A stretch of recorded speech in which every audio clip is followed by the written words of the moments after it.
Hello from Sojourn Psychology. It's Tara Boothby, and I'm a registered psychologist in the province of Alberta as well as the province of British Columbia. Um, sometimes mostly Lisa and I hop on these videos, and one of the things that we tend to do is consider themes that we are seeing with clients, with people in the world around us, our friends, our social circle, and even ourselves. And so one of the things that I've been noticing with people that I love and with clients as well is just a lot of people talking about feeling quite exhausted, people feeling like they're out of their own routine. They're not taking care of themselves the way that they had in the past. So when there's a collection of us going through something similar, it's always good to consider what are the ways that maybe we could get back on track to help support ourselves or potentially support the people around us. One of the things I've really been thinking about lately is that old saying, you can't pour from an empty cup. Now, personally, I don't believe that's true. I think that lots of people do pour from an empty cup. I think that's where we have this sort of pop culture statement of smiling depression. So there's a lot of people, and I think many North Americans can fall into this habit of performing well, functioning, high functioning, achieving goals without really being embodied and taking care of our emotional, our psychological, our spiritual health. So one of again, my favorite tools, this was my original research back in my first master's degree, is the wellness wheel. This is always a good little tip, is to consider our own personal wellness wheel. How am I doing socially, emotionally, intellectually, physically, all things physical with myself, occupationally, all the things I'm doing with my time, and then spiritually. Occupational health is really, really important. Very few people pay attention to how much time they're giving to family life, job life, hobbies, physical activity, reading, taking care of all these different parts of who we are. Like all of the parts of the wellness wheel exist within our occupational self. So, am I doing things that are bringing me joy? Or am I doing things that are benefiting my physical body? When's the last time that you've gone for a physical with your doctor, or you've had your vitamin levels checked, or your hormone levels, like these things that are really, really important to our balance and to our energy level and to our feeling really good. When we start to fall out of routine, some of those things just don't get met. We neglect checking in with our doctor. We neglect getting blood work done. We neglect getting our eyes checked and all those things, which are just really important and help us to feel like we are valuing ourselves. So considering like, how am I doing based on the wellness wheel? Another thing is like, how am I doing with my boundaries? Boundaries are really interesting. And we talked a lot about it in years previously, decades ago. Boundaries was a huge topic amongst people. We don't necessarily talk about boundaries as much anymore. And it's still a very important thing. Henry Cloud simply defines a boundary as where one person ends and another person begins. So navigating, like, how is this space feeling like, and how am I managing?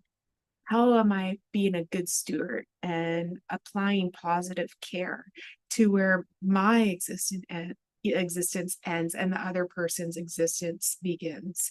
This is a real cultural problem right now, especially in North America. A lot of friction with boundaries and people, being disrespectful of those who are seemingly different than us. All of a sudden, we think that if somebody has a different opinion, we have to talk about it. We have to tell them they're wrong. We have to tell them what we believe. We don't have to do those things. And there's a place where choosing not to have friction at a boundary line is just really, really good for our own mental, emotional, and spiritual health. And we don't have to attend every fight that we are invited to. Now, I don't think that is just meaning relationally with others. I also think that some of our holding space to protect our routine and to have better balance in our internal working model is to consider which things in our personhood or in the world around us are worth fighting for and which things aren't. So there should be, yeah, I'm using so many cliches, but there should be hills we all die on, and prioritizing the really important things, important, urgent things, but just the important things, the things that we value and advocate for. I think with age, one of the biggest things I talk with people about in middle age, like I'm over the hill now, is our need to stretch our body and how many of us aren't stretching. And it's like, it's such a great example of a hill for us to die on. Like, we should really fight for the importance of us taking time to stretch every day. It's good for our longevity. It's good to avoid injury. It's good for so many things for our future. But there's this psychological tug of war inside of the majority of people I talk to, myself included, that we don't prioritize stretching. Stretching is manageable. Taking 10 minutes, 15 minutes a day to stretch our body for longevity seems like something that is a simple priority.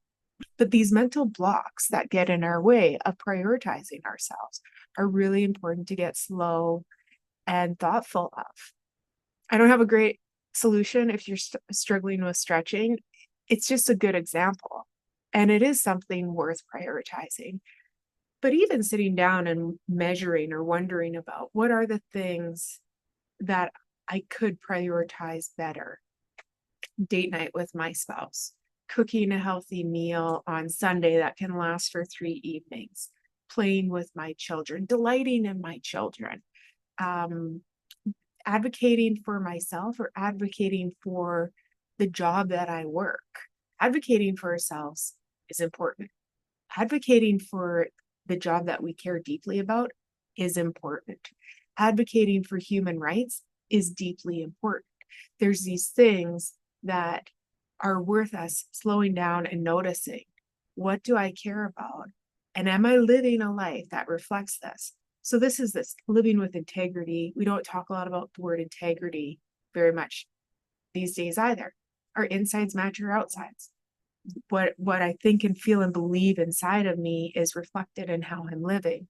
This is living with ethic, that we allow our ethic and our view of self and others and our view of society to inform how we're living. So if I say I have good self-esteem or I care a great deal about myself, why am I not stretching? So when we look at those measurable and manageable priorities and what we believe about our own identity, we can sit in the dilemma. Where's the incongruence here? How can I make sense of why I believe this is important and I'm not living a life that reflects that? We could do that for ourselves. And then in our relationships with others, what are my thoughts and feelings about other people? And how is my life reflecting my opinions of other people? So if I profess that I believe all people are included and all people are loved, and then I go and say hateful or hurtful things about somebody who has a different opinion than I am, I'm not prioritizing my value of love for other people. Thinking about our routine and thinking about our emotional battery or psychological battery, all the energy that's going on inside, paying attention to how we feel inside is really, really important, because we can pour from an empty cup. And when we're pouring from an empty cup, we run the risk of causing harm to ourselves or others. So living authentically, living with integrity, living with ethic, and living with intentionality. So intention is a really important word. And it can seem like when we're exhausted because we've fallen out of our routine. So exhaustion is a symptom of living an imbalanced life. Balance is not bullshit. Balance is a really good thing, and it's hard to maintain. And it's something that we need to continually evaluate to be a good steward of ourselves and to have capacity to be in relationship with others. So think about how your cup is feeling. It's not like we empty out our cup and then we stop pouring. Our cup can be very, very empty, and we can look like we're doing pretty dang good, and we're not doing really good inside. So if you feel this, if this is resonating with you, like, oh, my cup's pretty empty, I'm not doing so great, it's good to talk to a mental health provider, or even just take a meeting with yourself. Some of these things I repeat on here, I just think are valuable. Take a meeting with yourself, sit down with the dimensions of the wellness wheel, and evaluate yourself.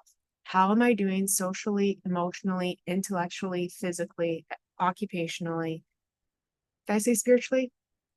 It's my favorite part. So I said it twice. I'm okay with that. If you like feelings, you can say that one twice. Whatever your favorite is, double down. But I noticed too, like my personal wellness wasn't doing very good earlier this year.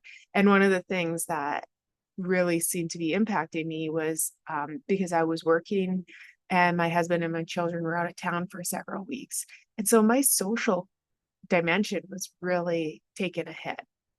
I have school age children, so there's a lot of hugs and touch and stuff. That's part of my balance, is that social interaction. And I was starved for hanging out with my littles and my husband. And so socially, I was feeling really imbalanced, and that impacted my entire personal wellness. Stress, anxiety, and all these other things became really hard. So being able to sit down and think, I'm not doing well. Why am I not doing well? To have a sense of who we are as social, emotional, intellectual, physical, occupational, spiritual beings is really helpful. And then with age, it changes. So our capacity to be in all those dimensions of ourself changes with age. And just to be mindful of that as we go along. So you can pour from an empty cup. Try not to do it. And when you do start doing it, I'm just advocating that that's a great time to slow down and notice. I'm doing the thing that is causing harm to me and putting me at risk of causing harm to others. Take care.